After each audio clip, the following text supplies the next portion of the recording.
नमस्कार, देश सञ्चारमा तपाईलाई स्वागत छ।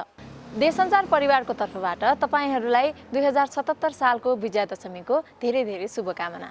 हामी अहिले कोरोना महामारीको समयमा छौँ। नेपालमा विगत 7 महिनादेखि कोरोनाले विभिन्न क्षेत्रलाई ठप्प बनाएको छ। चलचित्र क्षेत्र पनि यसबाट अछुतो रहन सकेको छैन। यति बीचमा धेरै राजनैतिक घटनाक्रमहरू पनि भएका छन् र धेरै सामाजिक घटनाहरू पनि हामीले सुन्ने गरेका छौँ। हामीले यही विषयको पेरिफेरीमा रहेर 30 वर्षदेखि बलिउडमा आफ्नो प्रभाव जमाइरहेकी अभिनेत्री मनिषा कोइरालासँग कुराकानी गरेका छौँ। नमस्कार, यहाँहरू दर्शकहरू सबैलाई मेरो दशैंको धेरै शुभकामना।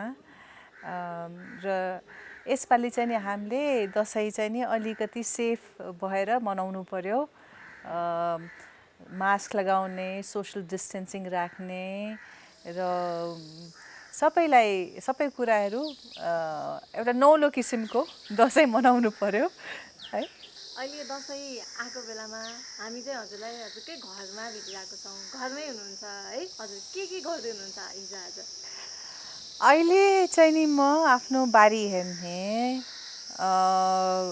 घर हेर्ने, कुकुरहरूलाई हेर्ने, परिवारलाई हेर्ने, आफ्नो हेल्थलाई हेर्ने त्यस्तो गरिरहेको छु। एकदमै पारिवारिक माहौलमा बितिरहेको छ। हजुर अब कोभिडको टाइममा त्यति बेला निषेधाज्ञा नै भइराखेको थियो। हजुर त्यति बेलै नेपाल आउनु भएको जस्तो लाग्छ मलाई। अब यो यात्रा चाहिँ कसरी हजुरले बिचमा ठ्याक्कै गर्नुभयो? हैन, लकडाउन इन्डियामा हुने बित्तिकै मुम्बईमा म काम गरिरहेको थिएँ। त्यो हुँदै सकुन्जेल को 10 दिनभित्रमा नै लकडाउन भयो। र लकडाउन भएपछि चाहिँ नि हामीले सबै सोचे नै थिएन कि एकदमै लामो जाला भनेर।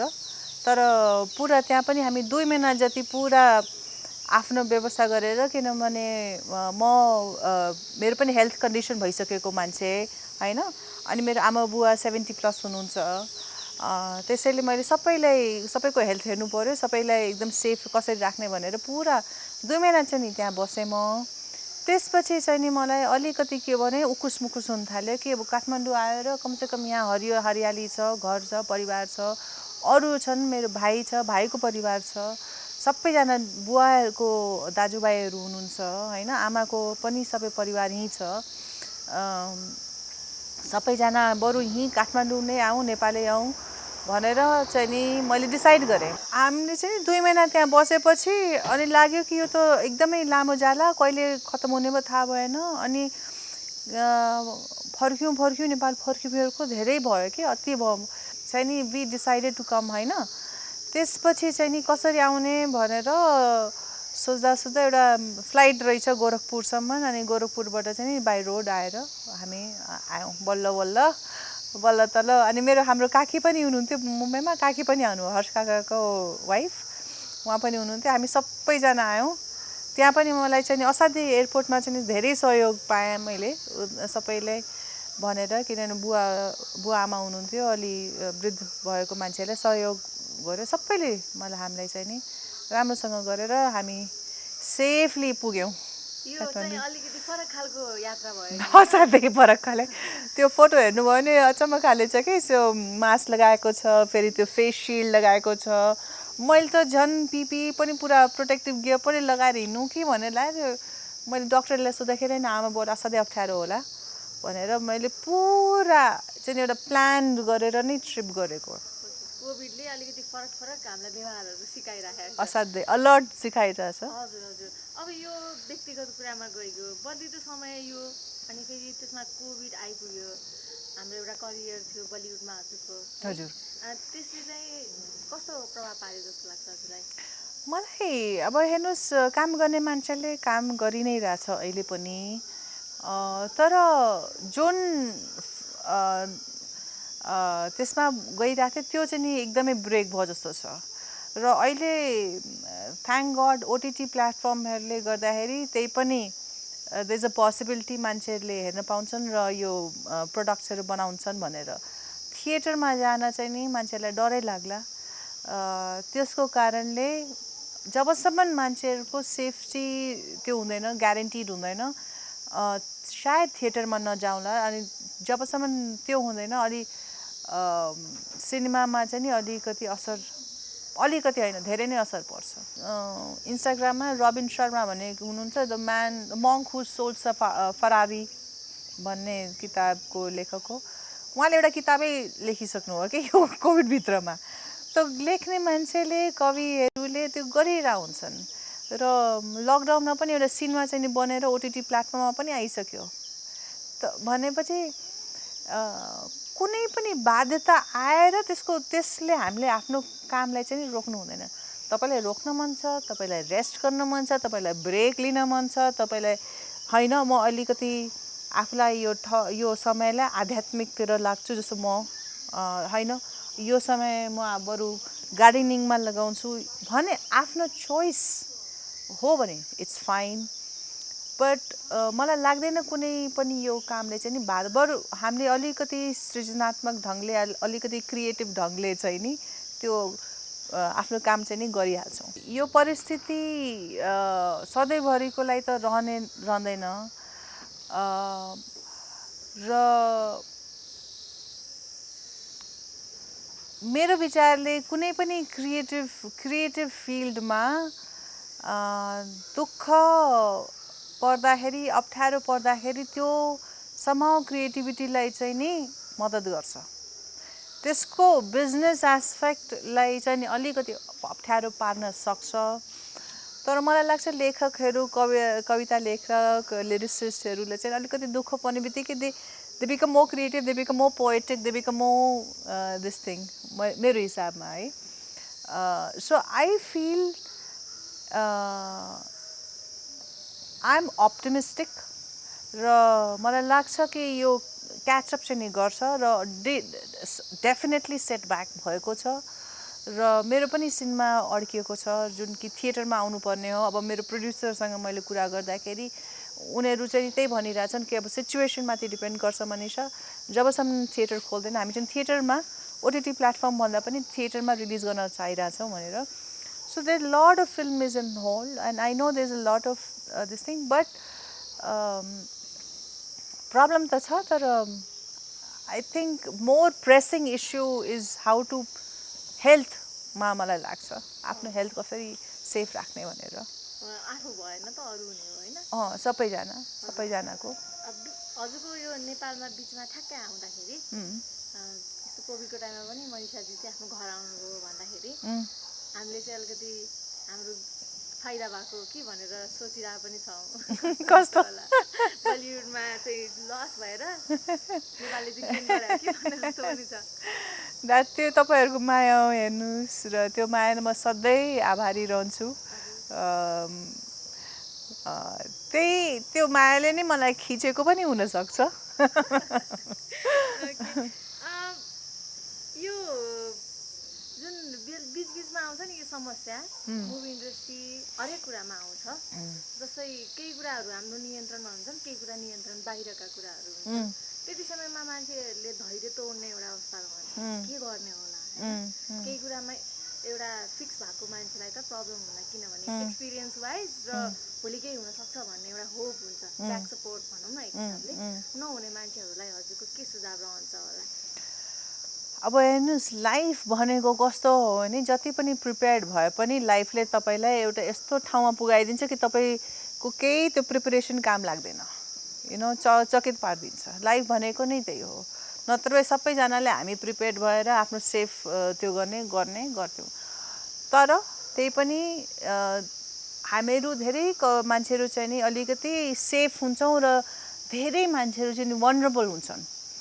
र त्यो अब एउटा फिलोसफिकल एङ्गलले हेर्दाखेरि चाहिँ नि I feel at the end of the day हाम्रो ह्युमन क्यापासिटी चाहिँ नि कुनै पनि सेटब्याकलाई सहन सक्नु र कुनै पनि कठिनाइलाई राम्रोसँग, त्यो हाम्रो ह्युमन क्यापासिटीको भित्र हुन्छ। हामी त्यत्रो कमजोर छैनौँ जति हामी आफूलाई भन्टान्छौँ र जति छिटो हामी भयभीत हुन्छौँ र आत्तिन्छौँ।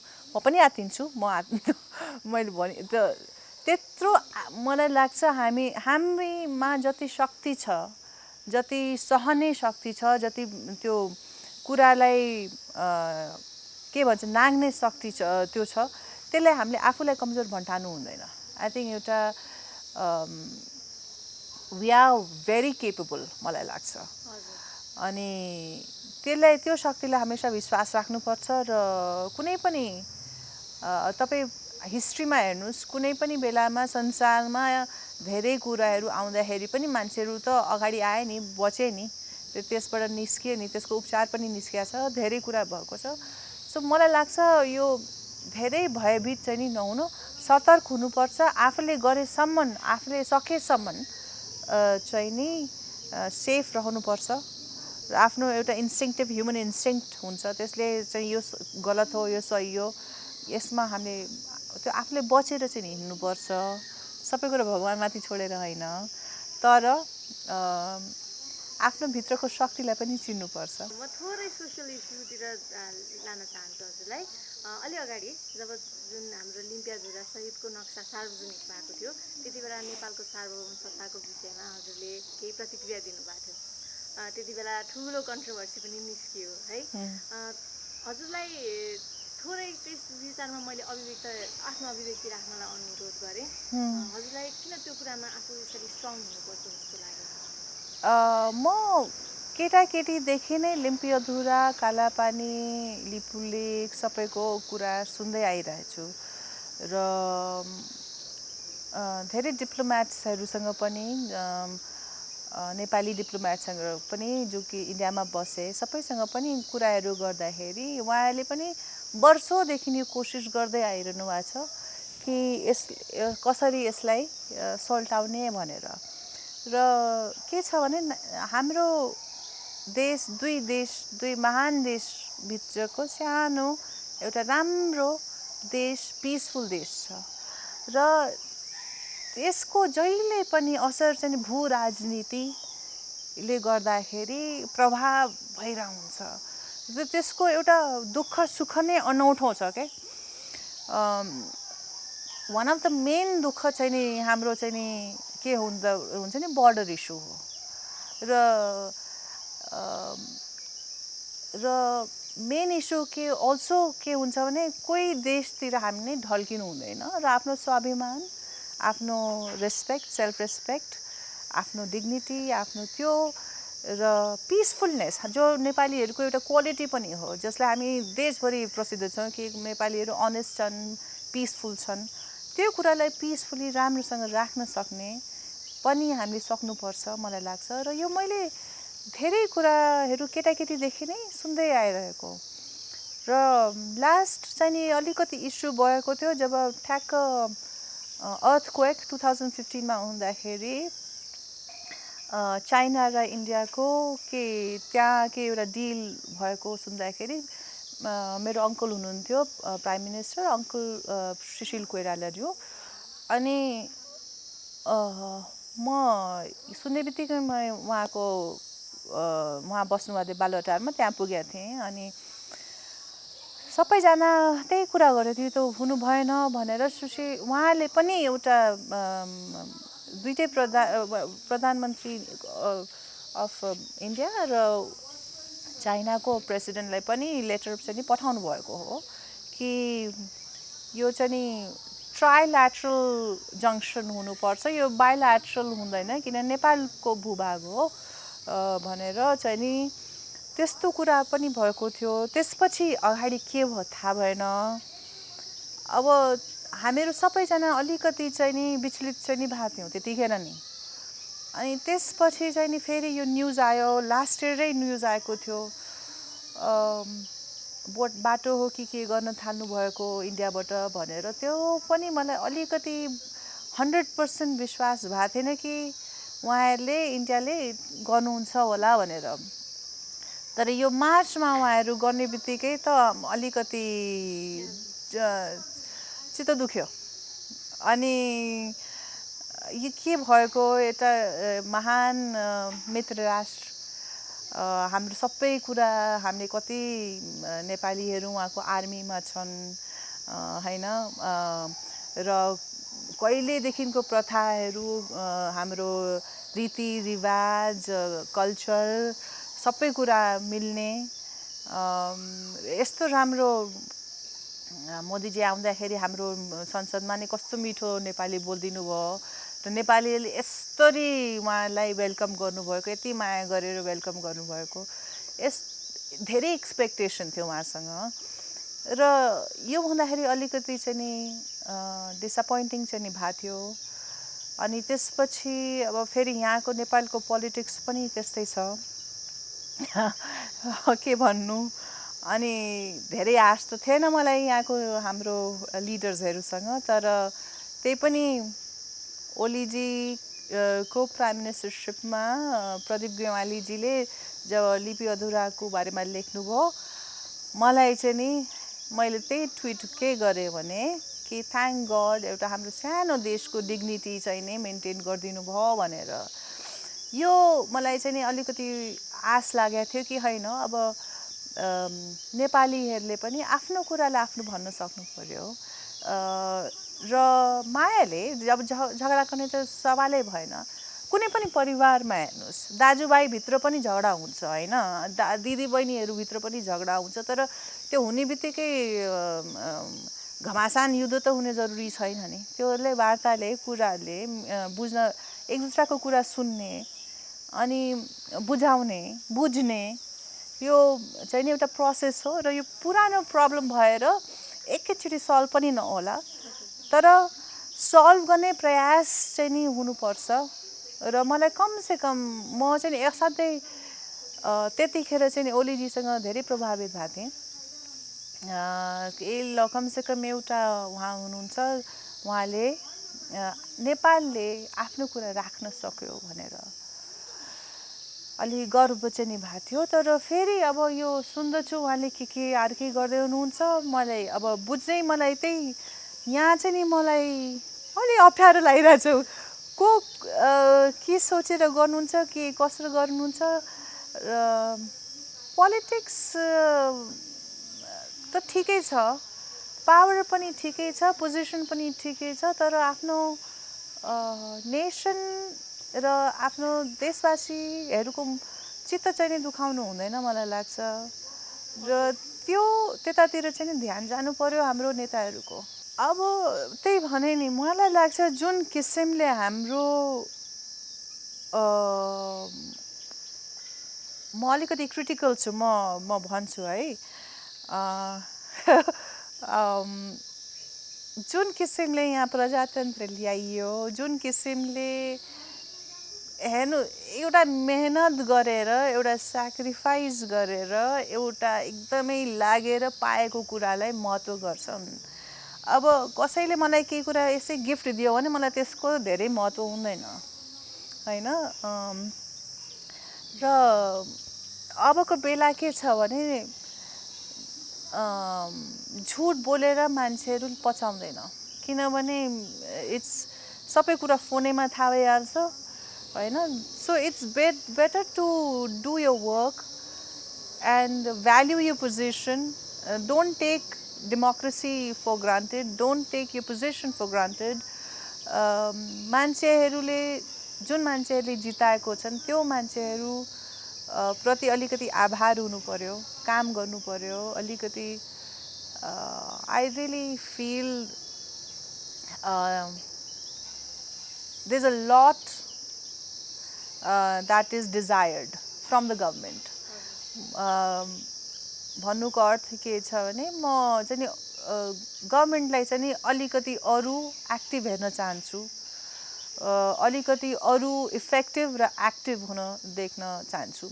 मेरो धेरै डिप अन्डरस्ट्यान्डिङ छैन। हेर्नुहोस्, म पनि धेरै विदेशमा बसेर अर्को लाइनमा, एउटा फिल्म लाइनको एउटा क्रिएटिभ मान्छे हुँ म। त्यसैले मलाई धेरै इन्ट्रिकेसी अफ गभर्नेन्स थाहा छैन, डिफिकल्टिज उहाँहरूले के फेस गर्नुभएको छ मलाई थाहा छैन। तर मलाई यो बोध चाहिँ नि अनेस्टली स्पिकिङ अर्थक्वेक भएको बेलामा पनि भएको थियो। अर्थक्वेक भएको बेलामा नेपाली कङ्ग्रेस थियो, अर्थक्वेक भएको बेलामा मेरो अङ्कलै प्रधानमन्त्री हुनुहुन्थ्यो, सुशील कोइराला भने उहाँ हुनुहुन्थ्यो। त्यतिखेर मैले उहाँलाई भने पनि थिएँ, उहाँ त त्यहाँ त म बालुटामा पुग्थेँ पनि। अनि त्यतिखेर नै मलाई चाहिँ नि लागेको थियो कि यो पोलिटिकल सिस्टम मान्छेसँग धेरै पर भयो कि क्या हो?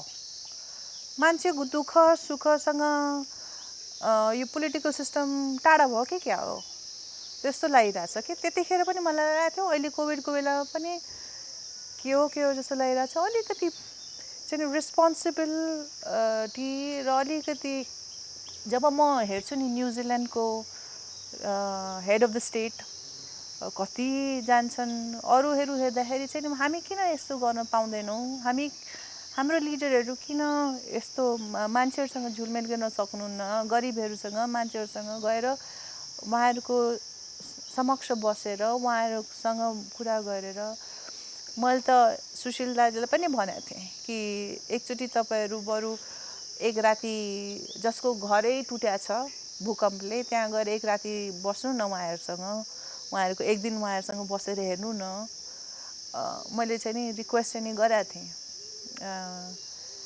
म पनि हिँड्छु मलाई पनि बुझ्न मन छ कसरी हामीले किन जबसम्म अर्कोको दुःख हामीले भोग्दैनौँ नि अर्कोको हामी बुझ्दैनौँ के दुःख उसलाई भइरहेछ भनेर पर बसेर आफ्नो सेफ्टी हेरेर र पोलिटिसियन्सहरू हेड अफ द स्टेट्सहरू गभर्मेन्टहरूले चाहिँ नि इट इज देयर जब इट इज देयर रिस्पोन्सिबिलिटी यो उहाँहरूको रिस्पोन्सिबिलिटी उहाँहरूले जनतालाई विश्वास दिलाएर उहाँहरू त्यो पोजिसनमा पुगेको हो त्यो विश्वास उहाँहरूले तोड्नु हुँदैन यो देशमा चाहिँ अहिले लकडाउनको टाइममा कोरोनाकै टाइममा पनि धेरै बालिकाहरूमाथि अत्याचार भएको खबरहरू आए यो जुन नानीहरू सानो नानीहरूमाथि यो अत्याचार हुन्छ होइन यो कुरालाई चाहिँ हजुरले जब थाहा पाउनुहुन्छ नि त्यति बेला हजुरले कसरी रियाक्ट गर्नुहुन्छ म्याम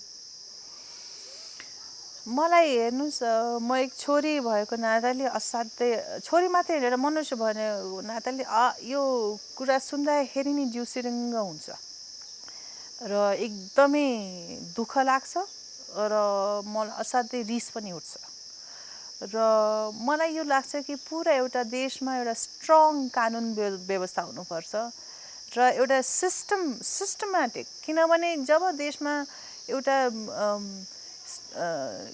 नियमित ढङ्गले देश चल्या हुँदैन एउटा स्ट्रङ कानुन व्यवस्था हुँदैन तब यो थरीको नसुनेको कहिले नसुनेको कुराहरू सुन्न आइरहेछ चोर डाका रेप पनि बुढो मान्छेलाई गरेको छ सानो केटाकेटीलाई गरेको छ हद भयो अनि कतिसम्म यो अत्याचार सुन्ने अनि आँखा चिम्लिने भनेर लाग्छ मलाई आई फिल जबसम्म एउटा पहिले पनि मलाई के लाग्छ भने कुनै पनि एउटा स्ट्रङ इक्जाम्पल जबसम्म हामीले दिँदैनौँ जबसम्म जनतालाई कानुनको डर हुँदैन र एउटा त्यहाँ अपराधीलाई कानुनको डर हुँदैन जबसम्म पनि मान्छेहरूलाई यो हुँदैन कि हामीले गलत काम गर्यो भने त्यहाँ हामी समात्छौँ है जब उनीहरूको अगाडि यस्ता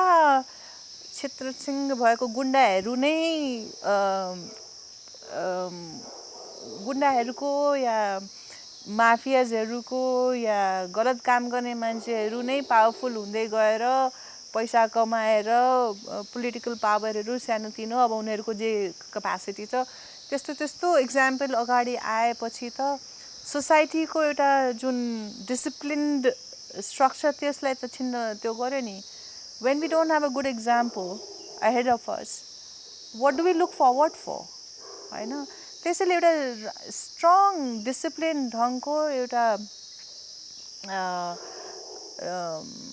कानुन व्यवस्थालाई चाहिँ हामीले कसरी चाहिँ सही गर्ने र अपराध गरेको मान्छेलाई समातेपछि चाहिँ नि एउटा he should be shown as an example कि तिमीले यस्तो गर्यो भने तिम्रो दण्डित हुन्छ भनेर इन्डियामा निर्भयाको केस त्यस्तो धेरै इक्जाम्पल एउटा सेट गर्यो कानुन परिवर्तन भयो हाम्रो देशमा महिला नै राष्ट्रपति हुनुहुन्छ लिडिङ नेटवर्क हुँदाखेरि अब यही लकडाउनको पछिल्लो केही समयमा 5 दिन 4 दिनको फरकमा फरक केसहरू आए मैले सुन्छु बा धेरै ठाउँबाट मलाई एक्चुअली कहिलेकाहीँ अनुराधा दिदीसँग कुरा गर्दाखेरि नि उहाँसँग यत्रो धेरै न्युजहरू छ यसको बारेमा उहाँसँग कुरा गर्दाखेरि नै म एकदमै के भयो जस्तो लाग्छ अनि के भन्ने मनिषा यस्तो भयो भनेर भन्नुहुन्छ म त आफै यो नेपाली समाजमा किन यस्तो भएको यो त यस्तो त थिएन हामी त धेरै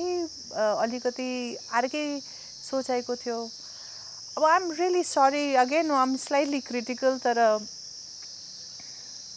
आई हेभ टु से मलाई लाग्छ चाहिँ नि यो सोसाइटीको सर्टन मेकअप चाहिँ नि यो माओवादी र एउटा I'm sorry to say this but यो उहाँहरूको ल्याएको एउटा जुन एउटा सोसाइटीको अगाडि के इक्जाम्पल आयो भने जे गलत काम गरेर पनि भोलि त हामी we can be in a power of politics power of position त्यो केही गरे पनि हुन्छ भनेर त्यो एउटा मलाई लाग्छ समवेयर अनकन्सियस ढङ्गमा यो चाहिँ प्रभाव पारेको छ त्यसैले यो समाजमा पनि यो अलिकति रङ example has been set see as a woman एउटा छोरी भएर जन्मेपछि एउटा इन्स्टिङ्क्टिभ हाम्रो हुन्छ प्रोटेक्ट आफूलाई कसरी गर्ने भनेर हैन त्यो इन्स्टिङ्क्टलाई हामीले हमेसा जहिले पनि याद राख्नुपर्छ र त्यसलाई केही हुँदैन भनेर सोच्नु हुँदैन एउटा अनौठो किसिमको हामीहरू समाजको त्यो देखिरहेछौँ कि व्यवहारहरू त्यसैले आफूलाई चाहिँ नि सेफ राख्नु कोही एक्लै नजानु र if somebody is giving a wrong vibe be careful of that I feel that is what we need to be looking after जस्तो लाग्छ मलाई हजुर अब म फेरि ब्याक टु आफ्नो मुभी करियरतिर लागेर हजुरलाई यो लाइफमा बिचमा आफ्नो पर्सनल ब्रेकहरू विभिन्न कारणले हुन्छन् अहिले हजुर जुन प्लान्ट हेरेर बस्नु भएको छ घरमा पपीसँग बस्नु भएको छ फ्यामिलीसँग टाइम एकदम फ्रीली बिताइराख्नु भएको छ नि आफ्नो करियरको टाइममा यति लामो ब्रेक लिएको यसरी पहिलोचोटि हो हुन त हो बिरामी पर्दा पनि मैले लामो ब्रेक लिएको थिएँ तर त्यतिखेर अलि भयभीत नै थिएँ र पुरा फोकस नै आफ्नो हेल्थलाई अहिले चाहिँ नि आनन्द पनि लिइरहेको छु यो ब्रेकको एकान्तमा बस्न पनि मन लाग्छ म डेफिनेटली मिस गर्छु आफ्नो साथीभाइ आफ्नो काम गर्ने सबैहरूलाई र फ्यामिलीलाई सबैलाई मिस चाहिँ नि असाध्यै गर्छु भर्सक फोनमा कुरा गर्छु